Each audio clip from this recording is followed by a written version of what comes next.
बीते हुए युगों की घटनाओं के संबंध में जानकारी देने वाले स्रोतों को कहा जाता है। इसका सही आंसर होगा ऐतिहासिक स्रोत। ऐतिहासिक स्रोत। किस वेद में प्राचीन युग की संस्कृति के बारे में सूचना दी गई है? इसका करेक्ट आंसर है ऋग्वेद। ऋग्वेद में प्राचीन युग की संस्कृति के बारे में सूचना दी गई है। निम्न में से कौन सा ग्रंथ श्रुति ग्रंथ का अंग नहीं माना जाता है? इसका सही आंसर है डी, पुराण। पुराण में श्रुति ग्रंथ का अंग नहीं माना जाता है। इनमें से कौन सा ग्रंथ यह दावा करता है जो उस ग्रंथ में है वह विश्व में है, और जो उस ग्रंथ में नहीं है वह विश्व में अलभ्य है? सही आंसर है डी, महाभारत। महाभारत इसका सही आंसर है।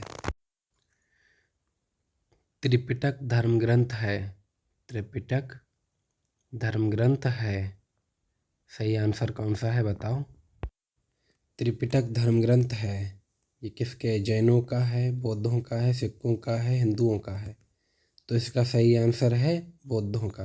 बी आंसर करेक्ट है। क्वेश्चन है, जातक किसका ग्रंथ है? जातक किसका ग्रंथ है?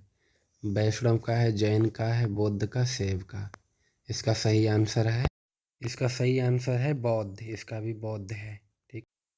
राजा मिलिंद और किस बौद्ध विश्व के मध्य संवाद के रूप में है? तो इसका सही आंसर क्या होगा बताओ कमेंट में। आंसर होगा है नागसेना। ए, ऑप्शन ए बिल्कुल करेक्ट है। ऐसे किसकी तुलना मैकियावेली के प्रिंस से की जा सकती है? मतलब बताना है कि निम्न में से किसकी तुलना मैकियावेली के प्रिंस से की जा सकती है। सही ऑप्शन होगा कौटिल्य का अर्थशास्त्र। कौटिल्य का अर्थशास्त्र।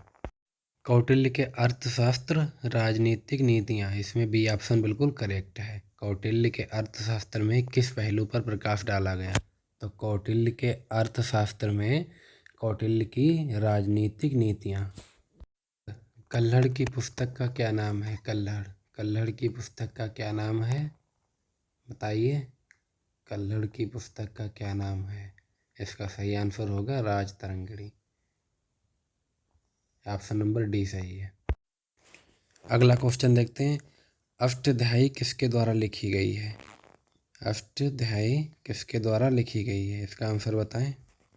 आंसर होगा पढ़नी के द्वारा लिखी गई है। ऑप्शन नंबर बी बिल्कुल करेक्ट है, सही है।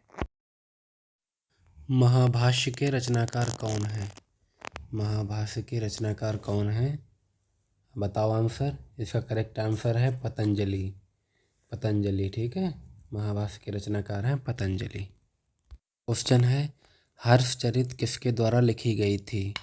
हर्षचरित किसके द्वारा लिखी गई थी? इसका करेक्ट आंसर बताइए। इसका करेक्ट आंसर होगा Banabhatta. Option number b. Option number b बिल्कुल सही है, बाणभट्ट। ठीक है, हर्षचरित बाणभट्ट जी ने लिखी थी। ओके। अगला क्वेश्चन है, विक्रमाचरित के रचनाकार का नाम क्या है? विक्रमाचरित के रचनाकार हैं, ऑप्शन नंबर बी बिल्कुल सही है, बिल्हड़। ठीक है, बिल्हड़ बिल्कुल सही है। क्वेश्चन है, चंद्रबरदाई द्वारा रचित ग्रंथ का नाम क्या है? चंद्रबरदाई द्वारा रचित ग्रंथ का नाम क्या है? ये तो सबको पता होना चाहिए। इसका आंसर, सही आंसर है इसका ए, पृथ्वीराज रासो। पृथ्वीराज रासो द्वारा ये लिखी गई थी चंद्रबरदाई। क्वेश्चन है, निम्न में से कौन सा सिकंदर के साथ भारत आने वाला इतिहासकार नहीं था? निम्नलिखित में से कौन सा सिकंदर के साथ भारत आने वाला इतिहासकार नहीं था? हमने बताया था कि जो हेरोडोटस है वो इतिहास का पिता कहा जाता है। तो इसका करेक्ट आंसर है हेरोडोटस। ये तीनों इसके मित्र थे सिकंदर के, लेकिन हेरोडोटस उसका मित्र नहीं था और ना ये इसके साथ आया था।